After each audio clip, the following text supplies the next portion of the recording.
8 4 या 12 3 गुना महंगा कर दिया गया। अब क्या कहा गया, गरीबों को हम फ्री देंगे, फ्री सिलेंडर देंगे।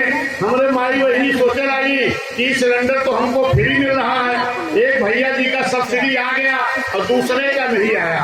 वो पहुंच गए कहाँ, गैस एजेंसी, कहीं भैया हमारे पड़ोसी की सब्सिडी आ गई और हमारी सब्सिडी क्यों नहीं आई। कहीं फ्री तो नहीं पाए हो, कहीं नहीं पाए तो फ्री है। कहीं जब तक भाजपा वाले सूद ब्याज सहित वसूली न कर रही है तब तक वहां सब्सिडी न आए। और जब वसूली हो गए तो हमें लगे तो सब्सिडी आओ सबके बंद हो गए।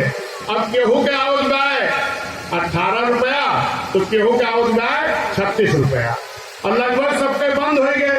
और सबसे ज्यादा हमारे, क्योंकि गांव देहात के लोग भी आए हैं, तमाम लोग गांव देहात से भी आए हैं, किसान हैं। सबसे ज्यादा हमारे किसान भाई कौन सा मैसेज आने पर खुश होते हैं जरा बताओ। 2000 वाला। अरे ये भी बहुत बड़ा धोखा हो रहा है। ये मेरे सम्मानित साथियों, ये 2000 रुपए दे कहां से रहे हैं जरा आप बताइए। कि पहले आपकी खाद की बोरी जो थी, ये खाद की बोरी का वजन कै किलो था, जरा जोर से बोलो। अब कै किलो हो गए, 45 भाई, अब हो गए 40। देना चाहते हो खाद का दाम भी कम हुआ क्या, दाम बढ़ गया। अब 10 किलो खाद गायब हो गए। हे मेरे किसान भाइयों, सम्मान निधि तो सबके खाते में नहीं आती ना, लेकिन खाद तो सबके खेतों में पड़ती है। और खाद 10 किलो खाद एक बोरी से गायब कर दी गई और खाद का दाम भी कम नहीं हुआ। हे मेरे साथियों, जितना तोहरे खाता में सम्मान निधि नहीं आवा, ये कई गुना भाजपा के उद्योगपतियों के खाते में चली जाती। अभी आपने देखा होगा इलेक्ट्रल बांड से चंदा आया है बड़े बड़े सारे दलों को, किसी को 1600 करोड़, गेहूं का 1400 करोड़, अरे सबों के 49 कुछ करोड़ है। लेकिन बीएसपी का जीरो है। क्यों? क्योंकि माननीय कांसी राम साहब कह करके गए थे कि जिसका सहारा लोगे उसका इशारा मानना पड़ेगा। आज इस देश के जितने राजनीतिक दल हैं, ये अगर बड़े बड़े धरना शेखों से, बड़े बड़े उद्योगपतियों से अगर ये इलेक्ट्रॉन बांड के जरिए पैसा उठाए हैं तो निश्चित है कि जनता का काम इनके बस का करने का नहीं है। अगर सर समाज का कोई विकास कर सकता, कोई काम कर सकता है तो एक ही पार्टी है बहुजन समाज पार्टी और एक ही नेता है बहन कुमारी मायावती। बाकी सब तो जो इलेक्ट्रॉन बांड के माध्यम से पैसा लिए हैं, पहले बड़े बड़े उद्योगपतियों के हिसाब से वो काम करेंगे, उससे आपका फायदा नहीं होना है। ये मेरे सम्मानित साथियों, मैं आप सभी लोगों से इसी निवेदन के साथ, क्योंकि माननीय बहन जी के निर्देश पर जो प्रभारी बने हैं, बीएसपी में जो प्रभारी होता है वही बाद में प्रत्याशी भी हो जाता है, तो ये आपके प्रभारी हैं। मैं आप लोगों से ये विश्वास दिलाना चाहता हूँ कि निश्चित है कि जो आपके ये राजेश कुमार और मनोज प्रधान जी हैं, अगर ये जीत करके जाएंगे तो बहन जी के हाथों को मजबूत करेंगे। आप लोग अक्सर देखते हो ना, जब प्रचार किया जाता है लाउडस्पीकर से, क्या किया जाता है, हमारे प्रत्याशी बहुत ईमानदार, निष्ठावान, कर्मठ हैं, इनको अपना कीमती वोट दे करके जिताइए और हमारे फला नेता का हाथ मजबूत करिए। किसका?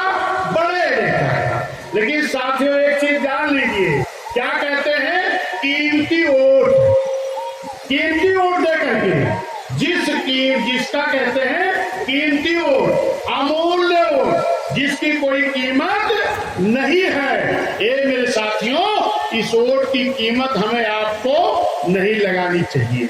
लेकिन जो विपक्षी लोग हैं, जब ये कहते हैं कीमती वोट हमें दे दो, हमारे प्रत्याशी को जिताओ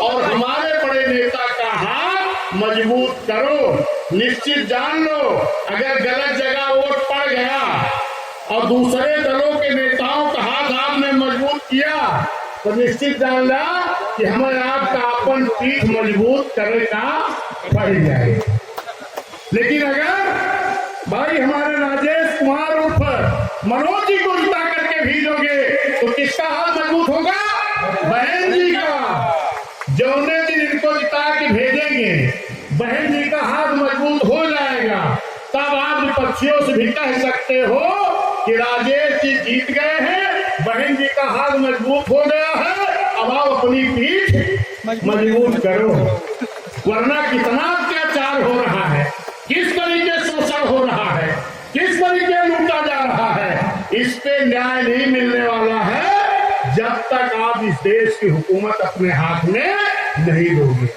बाबा साहब ने कहा था कि जब तक इस देश का हुक्मरान बहुजन समाज नहीं बनेगा तब तक बाबा साहब का बनाया हुआ संविधान ईमानदारी से लागू नहीं हो सकता। आप लोग अक्सर नारा लगाते हो, वोट हमारा राज तुम्हारा, नहीं चलेगा नहीं चलेगा। लेकिन ये मेरे भैया 75-76 साल बीत गया, नारा लगावत लगावत मोथा गिरा, लेकिन आज तक जो बाबा साहब ने कहा था कि हमने कीमती वोट दिया है, बड़ी मेहनत से दिया है, इस वोट के बल पर इस देश की प्रधानमंत्री की कुर्सी पर कब्जा करना ताकि मेरा बनाया हुआ संविधान ईमानदारी से लागू हो सके, लेकिन आज तक नहीं हो पाया। मेरे साथियों, एक बात हम कहेंगे, हमारी पार्टी जो बनी है कैडराइज पार्टी है, तमाम ड्रामा हुआ, मिशनरी गीत हुआ। एक हमारे अम्बेडकर नगर के चैतुराम सुमन है, वो गाना गाते थे कि रबड़ी मलाई खूब खइहा और कोठरिया में जाके बदल जाइया।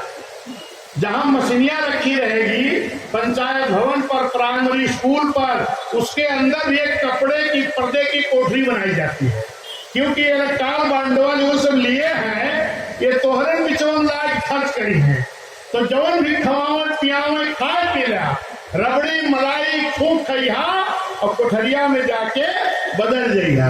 हुआ कहा देखा अपन हाथी।